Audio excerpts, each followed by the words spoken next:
Jumpa lagi di Opini Budiman.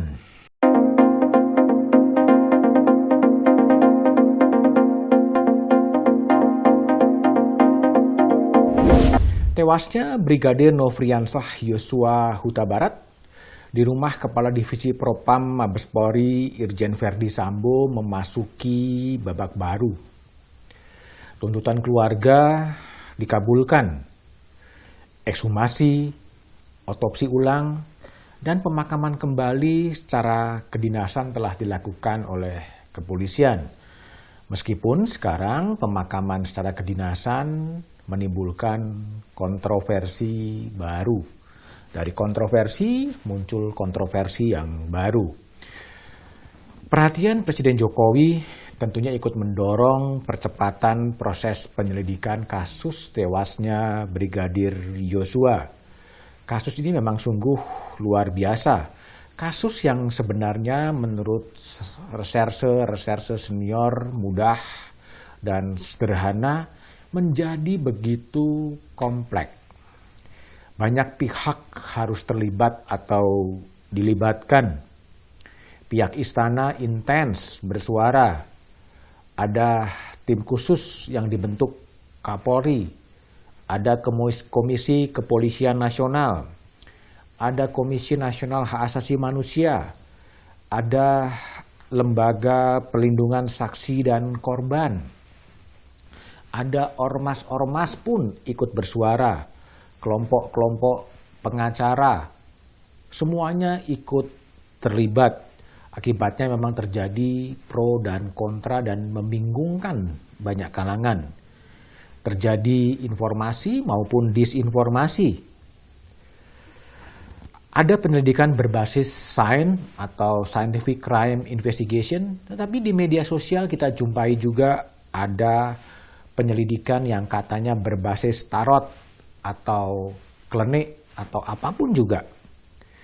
Itu sungguh-sungguh menambah drama dari kasus Brigadir Yosua. Ketua tim Dokter Forensik Ade Firmansyah menyebutkan bahwa membutuhkan waktu sekitar 4-8 minggu agar tim forensik yang terdiri dari 7 dokter independen ini bisa merumuskan hasilnya.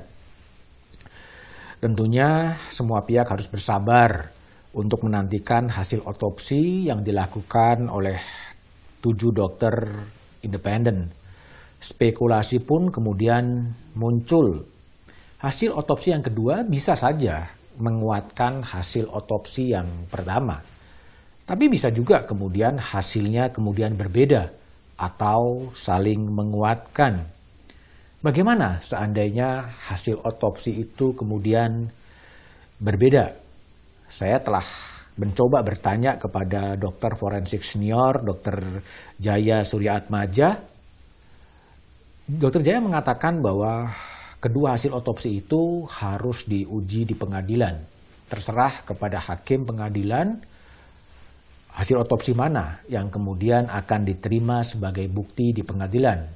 Dokter-dokter forensik bisa saja kemudian memberikan keterangan tambahan di pengadilan untuk menjelaskan duduknya perkara. Kasus ini betul-betul telah menyita perhatian dari Republik ini. Presiden Jokowi paling tidak 3 kali bersuara agar kasus ini tidak ditutup-tutupi. Pertama ketika berada di Subang, kedua ketika bertemu dengan sejumlah pemimpin redaksi, dan ketika berada di Pulau Rinca di Nusa Tenggara Timur. Intinya Presiden menghendaki agar kasus ini tidak usah ditutup-tutupi karena ini sangat berpengaruh kepada tingkat kepercayaan publik kepada lembaga kepolisian. Tentunya menjadi tugas tim penyidik untuk mengungkap kasus ini apa adanya, mengungkap kasus ini secara terang benderang. Baradae yang selama ini menghilang, tidak ketahuan berada di mana, muncul di Komisi Nasional Hak Asasi Manusia. Anggota Komisi Nasional Hak Asasi Manusia, BK Ulung Hapsara, ketika saya tanya dalam program Satu Meja, mengatakan Baradae telah mengakui ikut dalam tembak-menembak bersama Yosua. Baradae. Kalau Baradae apa pengakuannya? Baradae kami kemudian meminta keterangan soal tembak-menembak. Oke. Jadi memang yang bersangkutan mengaku, tentu saja ini harus dikonfirmasi lagi. Mengaku apa? Mengaku terlibat dalam tembak-menembak tersebut. Mengaku terlibat tembak-menembak begitu. Artinya Baradae di depan pemeriksa Komnas mengaku menembak Brigadir Yosua. Ya. Dan suasananya seperti apa itu ketika digambarkan oleh Baradae ketika terjadi tembak-menembak? Ya, ini kan karena situasinya cepat begitu ya. Ini lebih soal refleks dan yang lain sebagainya begitu. Jadi ini kejadian yang cepat begitu, terus kemudian hanya berpikir bagaimana merespon yang dilakukan oleh Brigadir Yosua dan lain sebagainya. Tetapi ini sekali lagi baru pengakuan dari Baradae. Tapi itu adalah pengakuan dari Baradae yang tentunya harus dikonfirmasi dengan saksi lain, dengan bukti-bukti yang ada termasuk dengan hasil otopsi. Tentunya masih harus didengar juga keterangan dari Verdi Sambo, dari Ibu Tuti, dan siapapun yang kemudian ikut melihat kejadian perkara. Sambil menunggu hasil otopsi, langkah-langkah penyidikan rasanya perlu dipercepat agar misteri ini segera terungkap. Jika memang benar Baradae telah memberikan pengakuan bahwa dia yang ikut dalam tembak-menembak, statusnya pun harus segera dipastikan. Apakah dia sebagai saksi? Apakah dia sebagai tersangka? Apakah penembakan itu karena motif lain atau motif pembelaan diri atau karena hal-hal lainnya? Tentunya itu adalah domain pengadilan. Tidak menjadi sepenuhnya menjadi domain polisi. Biarlah kemudian pengadilan yang membuktikan apakah benar Baradae yang kemudian menembak karena alasan pembelaan diri.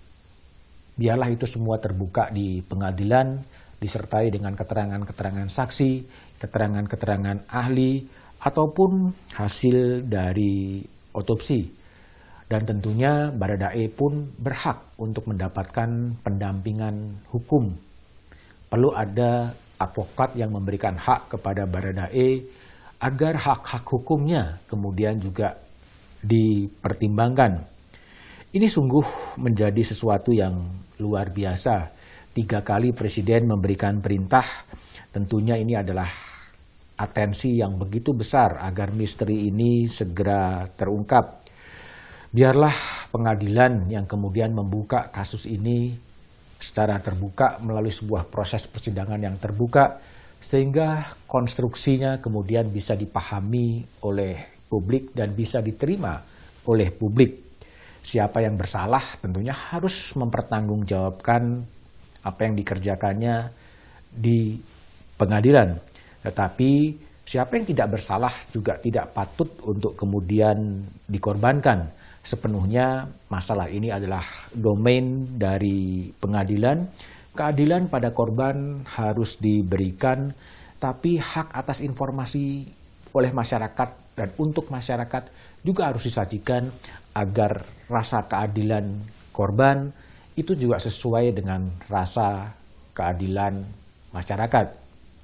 Saatnya proses ini dipercepat agar spekulasinya tidak kian liar dan biarlah pengadilan sebagai mekanisme yang paling beradab di negara demokrasi menuntaskan kasus ini sehingga keraguan-raguan yang muncul atas kinerja kepolisian bisa segera diatasi.